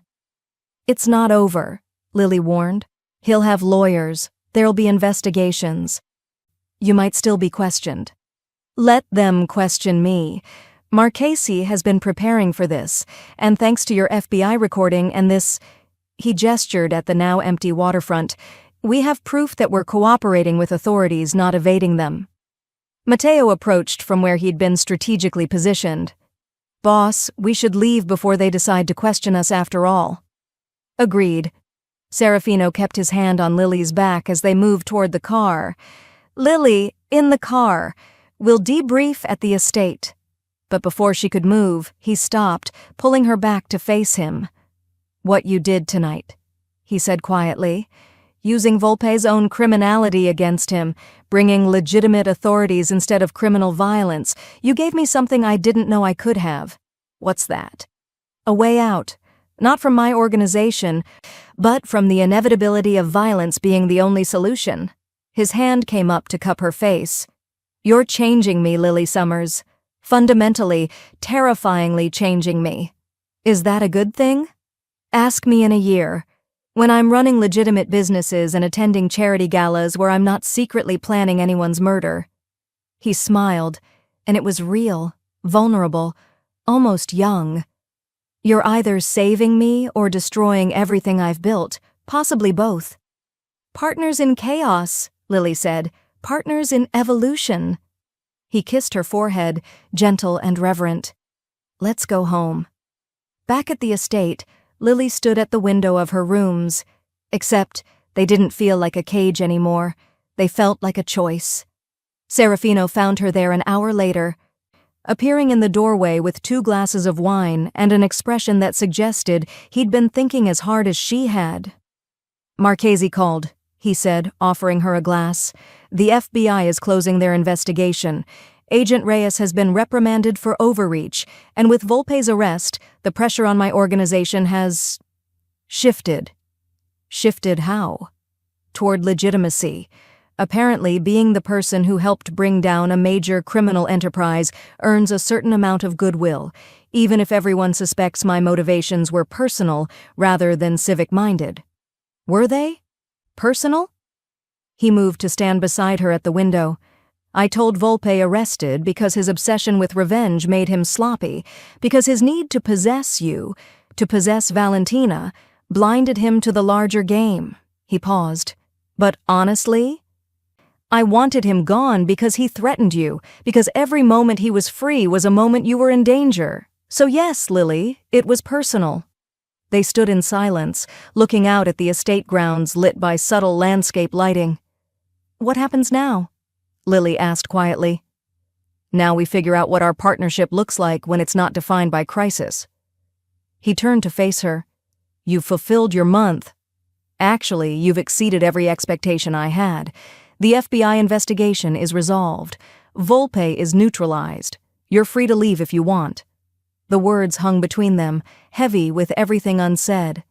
And if I don't want to leave? Then we figure out what comes next, together, as equals, as partners. His voice dropped lower. As whatever we're becoming that doesn't have a name yet. Lily looked at him, at this dangerous, complicated, surprisingly vulnerable man who'd kidnapped her and then let her change him. I have conditions, she said. Of course you do. The legitimate business transformation isn't optional, it's mandatory. I'm not spending my life waiting for violence to catch up with us. Agreed. Marchese is already implementing changes. And I need freedom. Real freedom. Not surveillance disguised as protection. You'll have it, though I reserve the right to worry. And, she took a breath, I need to know this is real. Not Stockholm Syndrome, not proximity, not just chemistry born from shared trauma. Serafino set down his wineglass and took both her hands in his. Lily, you've had a dozen opportunities to leave, to turn me in, to use information against me. You've stayed not because you're captive, but because you chose to. That makes this the most real thing I've ever experienced. I grabbed the wrong girl, Lily said softly. No. He pulled her closer. You grabbed exactly the right one. She just wasn't who we expected. When he kissed her this time, it felt like a beginning instead of a conclusion. Like the first page of a story they'd write together, with no idea where it would lead but willing to find out anyway. Outside, the city glittered with possibility. Inside, 2 people who shouldn't have worked found a way to make partnership from chaos, love from coercion, and future from impossible odds. The wrong girl had become the right woman, and the Mafia boss had become something he'd never imagined, a man worth saving. Lily stood in the transformed warehouse that now housed the Greco-Cultural Heritage Foundation, 4 floors of meticulously restored space in a rapidly gentrifying neighborhood. What had once stored Serafino's questionable imports now contained climate-controlled vaults, state-of-the-art restoration labs, and a team of 12 conservators, 3 archivists, and rotating graduate students who looked at Lily with reverence.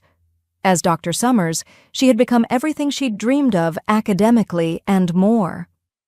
When graduate student Maya approached nervously about a damaged 16th-century herbal, Lily didn't just approve the restoration, she invited Maya to lead the project. "Someone gave me a chance once when I was a terrified grad student," Lily explained. "I'm just paying it forward." Serafino, watching from her office doorway in his perfectly tailored suit, observed, "You're good at this. The mentoring, the leadership, all the things you claimed you'd be terrible at." Over 2 years, he had carefully cultivated a new reputation as a reformed businessman focused on cultural preservation, though the truth remained more complicated. He brought news from the board meeting, funding secured for expansion, and more significantly, the Metropolitan Museum wanted to partner with them, specifically requesting Lily as lead conservator. Her former employer, who probably still had AWOL grad student next to her name, now recognized her as one of the premier manuscript conservators in the country. "That's everything I ever wanted academically," Lily said, stunned. "You've built something extraordinary here," Serafino replied. "This is your empire." "Our empire," she corrected. "Partnership, remember?" They had fallen into rhythms over 2 years, patterns that felt almost domestic despite their strange beginning. Lily kept her city apartment for appearances, but spent most nights at the estate. They built something that increasingly looked like a life. That evening, Serafino took her to the foundation's main vault, dismissing even security. In the climate-controlled basement, surrounded by their most valuable acquisitions, he led her to his personal collection and pulled out a familiar leather-bound volume. Volpe's ledger. "You kept it," Lily said. "I restored it," he replied, showing her the professionally conserved pages. With Marchese's help, it had become evidence that put Volpe away for 23 years. "I thought it should be preserved. As a reminder of where we started, of the chaos that brought us together, and of what we built from that chaos." He pulled out a small box. "Before you panic," he said, vulnerability evident in his voice, "I need to say something. 2 years ago, I kidnapped you because my men grabbed the wrong girl. I kept you because I was arrogant enough to think I could control the situation. You spent 2 years proving that control was an illusion. You changed me. Fundamentally, permanently. You forced me to evolve or lose you, and I chose evolution because losing you was unthinkable." The box contained a stunning emerald ring surrounded by diamonds, her birthstone, designed specifically for her. But then he pulled out something else, a key on a silver chain. "This is the real proposal," he said, holding up the master key to the vault. "Equal access, equal authority, equal partnership in every sense. I'm not asking you to belong to me, Lily. I'm asking you to build a life with me where we belong to each other, entirely, completely, on terms we define together." Through tears, Lily took the key. "You made me cry with a vault key. That's very on-brand for us." She accepted without hesitation. "We've moved past problematic beginnings into something real, something chosen, something worth keeping." 6 months later, they married in the estate's garden on a perfect spring morning. Mia stood as maid of honor with a knowing smile. Matteo served as best man, nearly silent but possibly approving. Marchese officiated with legal precision that made the ceremony both romantic and contractually sound. Lily wore emerald silk to match her ring. Serafino wore black and watched her like she was the only person in existence. His vows were unconventional. 2 years ago, I made the worst decision of my life. I had you kidnapped because I was arrogant and controlling, but you turned that worst decision into the best thing that ever happened to me.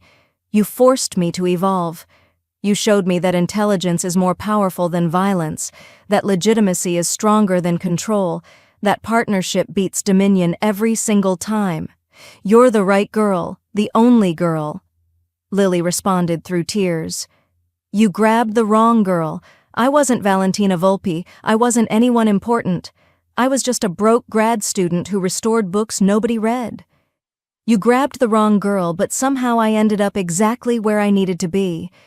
You said I belonged to you, and you were right. But the beauty of it was, you ended up belonging to me too. entirely on my terms. At the reception in the conservatory, surrounded by rare plants and restored manuscripts, Mia cornered Lily. "Are we going to talk about how you married your kidnapper?" "Former kidnapper. He's reformed." Mia smiled. "You look genuinely, stupidly happy. That's all I ever wanted for you. Love is complicated. Sometimes it starts in the worst possible way and becomes something beautiful anyway." Lily stood in the Foundation's main gallery during the opening of their most ambitious exhibition, Transformation Through Time, Botanical Manuscripts from the Renaissance to Modern Day. The gallery overflowed with academics, donors, and journalists appreciating 18 months of meticulous work. She paused before a 15th-century herbal she'd personally restored, one that had been in Volpe's vault, part of the evidence that brought him down. Illustrations of deadly nightshade and hemlock, perfectly preserved. Serafino found her there. "Reminiscing?" "Remembering," she said, leaning against him comfortably. "This was part of what brought Volpe down. I always wondered why he kept botanical manuscripts mixed with criminal records." "Some people collect beauty even while creating ugliness," Serafino observed, "and some people transform their ugliness into beauty. That's harder but more impressive." "We did that together," Lily agreed. "Do you ever regret it?" he asked. "How we started?" Lily considered honestly. "I regret being kidnapped, obviously. The fear, the coercion, the loss of choice, those things were real and terrible. But I don't regret where we ended up. I don't regret choosing you after I had the power to choose. I don't regret building this life together. You grabbed the wrong girl, Serafino, and somehow that was exactly right." He smiled, the real smile reserved just for her. "The wrong girl who became the right woman, who became my partner, who became my wife, who became my entire world." "That's very poetic for a reformed criminal. I contain multitudes," he said. "You do," Lily agreed, "and I love every complicated, transformed, evolving one of them." They stood together watching their guests appreciate what they'd built, the internationally recognized foundation, the legitimacy they'd fought for, proof that even the worst beginnings could transform into beautiful endings with enough bravery and willingness to evolve together. The Mafia boss had become a philanthropist, the kidnapped girl had become a renowned scholar, the coercion had become partnership, the cage had become a home, and the wrong girl had become the only girl, the one who forced a dangerous man to become someone worth loving, and who loved him anyway, entirely on her own terms. It wasn't the love story anyone would have predicted, but it was theirs, and that made it perfect. If you want more stories that make you feel something, stories filled with romance, tension, and unforgettable twists, then subscribe to Bella's Romance Stories. We're building a community of people who believe in powerful, emotional storytelling. Join us, hit that subscribe button, explore our other videos, and let's keep bringing stories to life. Stories that stay with you long after the screen goes dark. See you in the comments, and tell me your favorite moment from this story.